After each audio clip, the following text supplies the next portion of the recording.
To all students. कल तक हमने एंडोक्राइन सिस्टम में यहाँ तक देखा था, मेल सेक्स ऑर्गन तक। अब हम देखते हैं एड्रिनल मेडुला, यानी एड्रिनल कॉर्टेक्स का पार्ट हमने देख लिया था। अभी हम एड्रिनल मेडुला वाला पार्ट दिख रहे हैं। तो वीडियो सारे कंटिन्यूस जा रहे हैं, तो मैंने क्लास नंबर डाल दिए हैं, क्लास 1, क्लास 2, क्लास 3, और उसके आगे सिस्टम के नाम लिखे हैं जो सिस्टम हम पढ़ रहे हैं, और उसके बाद पार्ट 1, पार्ट 2, पार्ट 3 अगर उसके पार्ट आ रहे हैं तो मैंने वो भी कंटिन्यू लिखा है। और उसके बाद मैंने सारे प्लेलिस्ट में मेंशन कर दिए, तो सीक्वेंस में आपको मिल जाएंगे। तो एड्रिनल मेडुला के बारे में पढ़ते हैं। ये कितना पार्ट होता है, ये हमने देखा था कि जो कॉर्टेक्स पार्ट होता है वो तो सबसे ज़्यादा होता है, यानी 80 to 90% कॉर्टेक्स वाला पार्ट होता है, और 10 to 20% कौन सा होता है, मेडुला वाला पार्ट होता है। तो इसका ओरिजिन कहाँ से, सबके ओरिजिन में देखे हैं ना, एक्टोडर्म से होती है। मेडुला वाले पार्ट की ओरिजिन कहाँ से होती है, एक्टोडर्म से, जबकि कॉर्टेक्स वाले पार्ट की ओरिजिन कहाँ से होती है, मेसोडर्म से होती है। ध्यान रखना है। इस भाग को कॉर्टेक्स पूरी तरह ढके रहता है, ये कवर रहता है किसे, कॉर्टेक्स से। एड्रिनल मेडुला में क्या पाई जाती हैं, क्रोमोफिन सेल्स पाई जाती हैं।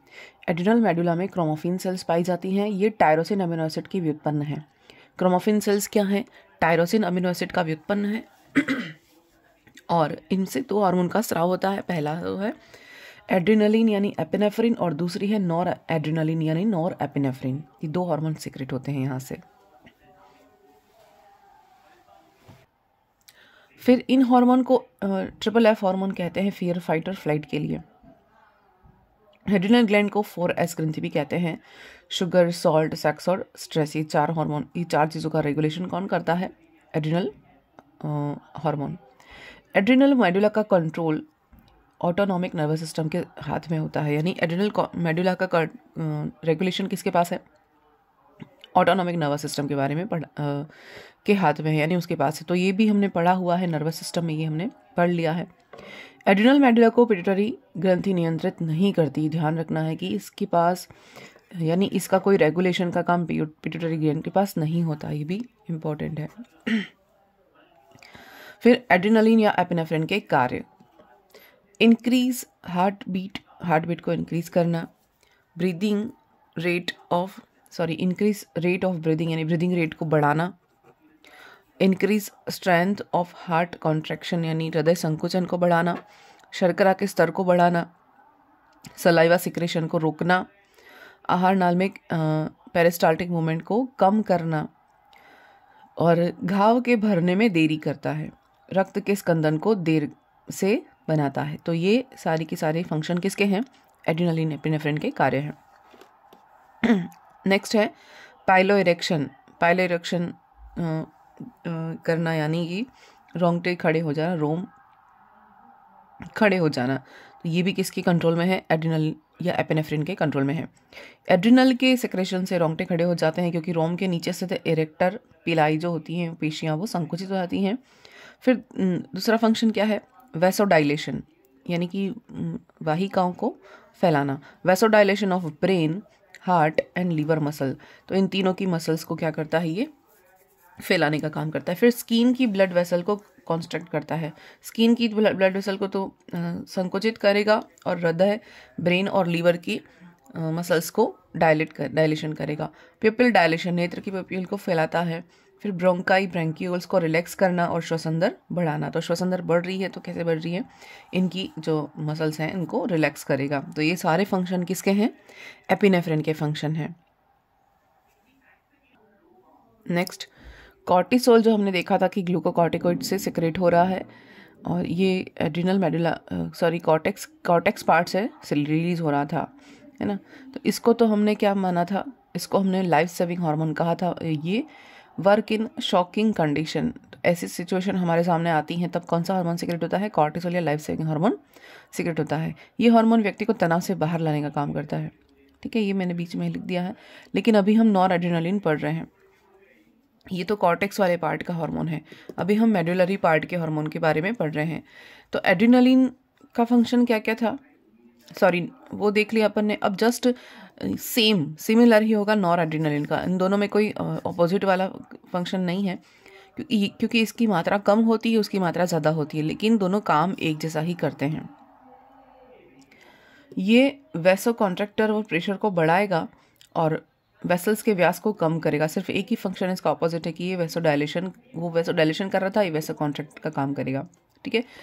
और कोरोनरी आर्टरी को संकुचित नहीं करता। एक अपवाद इसका क्या पाया जाता है, ये इम्पोर्टेंट है कि सबको तो कॉन्ट्रैक्ट करेगा लेकिन कोरोनरी आर्टरी को कॉन्ट्रैक्ट नहीं करता, ये इसका अपवाद है। इसका ज़्यादा कोई मेजर फंक्शन नहीं होता, साथ में ही रहता है एड्रिनलिन के। एड्रिनल ग्लैंड से संबंधित रोग, अब डिजीज पढ़ते हैं कि क्या क्या डिजीज हैं। पहला है ग्लूकोकॉर्टिकॉइड और मिनरलोकॉर्टिकॉइड के अल्पस्राव से होने वाला रोग। तो ग्लूकोकॉर्टिकॉइड और मिनरलोकॉर्टिकॉइड ये कहाँ से स्राव हो रहे थे दोनों, ये तो कॉर्टेक्स पार्ट से, मेडुला के कॉर्टेक्स पार्ट से सीक्रेट हो रहे हैं। और ये जो एड्रिनलिन और नॉर एड्रिनलिन पड़ा वो मेडुला वाले पार्ट से सीक्रेट हो रहे हैं। अब इन दोनों के अल्पस्राव से क्या क्या डिजीज होंगे वो देखते हैं। सबसे पहले ग्लूकोज लेवल कम हो जाना, ठीक है। तो ये किस रोग के लक्षण हैं, एडिसन रोग के लक्षण हैं। किस रोग के लक्षण हैं, एडिसन डिजीज। एडिसन डिजीज कब होगी, hyposecretion of glucocorticoids and mineralocorticoids, यानी इन दोनों के स्राव क्या है, अभी पढ़ा ना अपन ने, कॉर्टिसोल और इसका कॉर्टिसोल और इसका हार्मोन मिनरलोकॉर्टिकॉइड का, ये दो हार्मोन जो इससे सीक्रेट हो रहे हैं, अगर उनकी कमी हो जाए, नहीं स्राव हो, तो एडिसन डिजीज हो जाती है। तो इसके लक्षण क्या क्या है, पहला ग्लूकोज का लेवल कम हो जाना, फिर एक्यूट वीकनेस आ जाना, अचानक से इलेक्ट्रोलाइट इम्बैलेंस हो जाना, डिहाइड्रेशन की स्थिति आ जाना और त्वचा ताम्रवर्णी हो जाना। ये सारे लक्षण किसके हैं, एडिसन डिजीज के लक्षण हैं। ये भी क्वेश्चन आता है एग्जाम में। फिर सेकेंड डिजीज है हाइपर सेक्रेशन ऑफ ग्लूको, अगर अति स्राव हो जाए, ग्लूकोकॉर्टिकॉइड्स का मिनरलोकॉर्टिकॉइड्स का अति स्राव हो जाए, ज़्यादा मात्रा में सिक्रेट हो जाए बॉडी में, तो कौन सा डिजीज होगी, कुशिंग डिजीज होगी। कुशिंग डिजीज, कुशिंग डिजीज के कैरेक्टर क्या क्या है, बफेलो हम्प हो जाना और रेड चिक हो जाना, मून फेस हो जाना, वीकनेस आ जाना और घाव भरने में देरी होना। तो ये सारे सिम्टम्स आते हैं कुशिंग डिजीज में। एड्रिनल ग्लैंड द्वारा स्रावित सेक्स हार्मोन के अति स्रावण से भी रोग उत्पन्न होते हैं, जो स्टीरॉइड्स हैं, या लास्ट में हमने देखा था गोनेडोट्रोपिक हार्मोन, उससे भी क्या होता है, एड्रिनल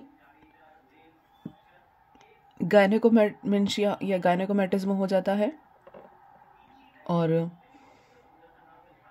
एड्रिनल यूरिटिज्म रोग हो जाता है। इसमें क्या होता है, फीमेल जैसे कैरेक्टर देखने को मिलते हैं, फीमेल में मेल जैसे कैरेक्टर देखने को, ये होता फीमेल में है, और फीमेल में मेल जैसे कैरेक्टर आ जाना से भारी आवाज़ का होना, दाढ़ी मूंछों का आ जाना, ये सारे कैरेक्टर।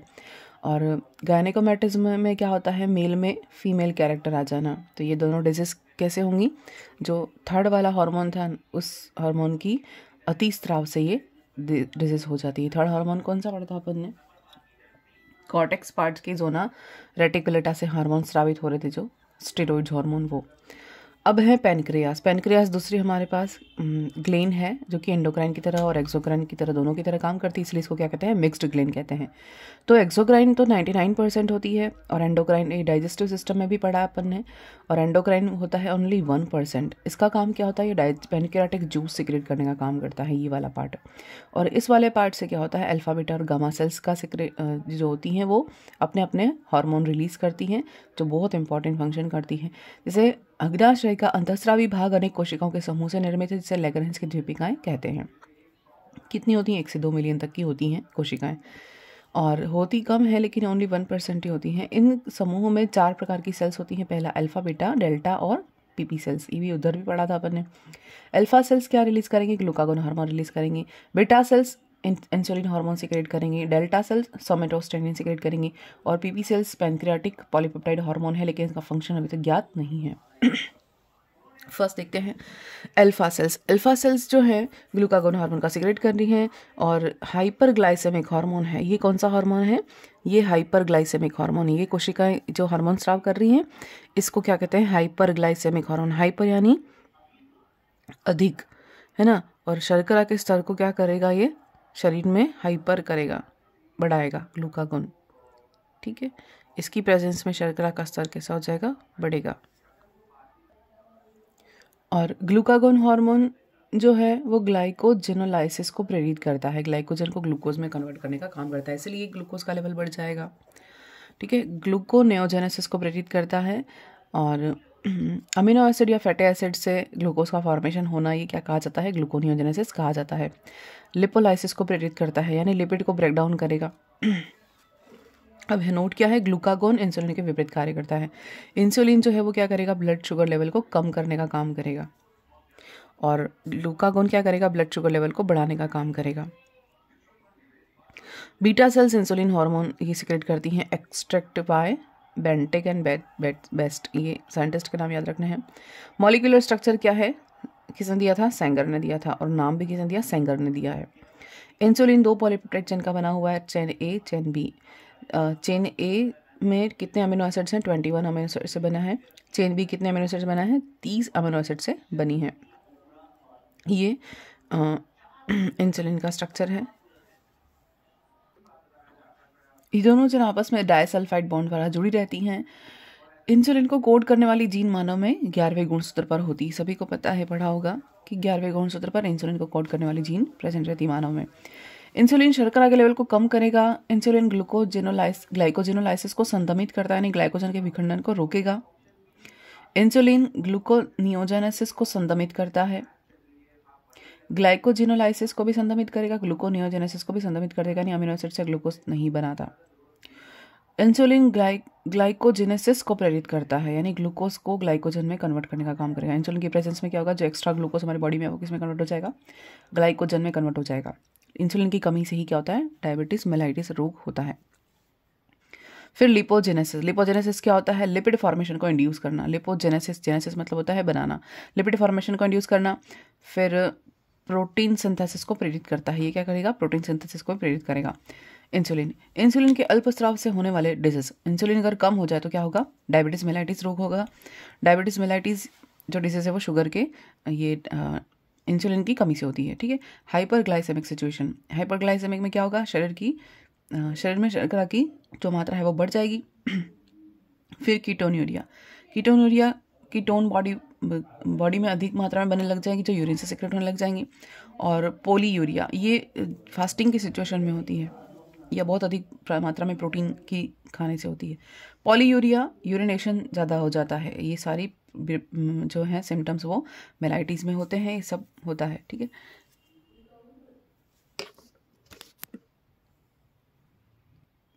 नेक्स्ट पॉलीडाइप्सिया में क्या होता है, एक्सेसिव थ्रस्ट, यानी कि बहुत ज़्यादा प्यास लगना। पॉलीडाइप्सिया, ये सारे नाम याद रखने हैं। पॉलीफेगिया में बहुत ज़्यादा भूख लगना, हंगर की सिचुएशन, पॉलीफेगिया। ग्लाइकोसूरिया में क्या होता है, ग्लूकोज यूरिन में बहुत ज़्यादा मात्रा में सिक्रेट होने लगता है, यूरिन में बहुत ज़्यादा मात्रा में ग्लूकोज का जाना ग्लाइकोसूरिया कहा जाता है।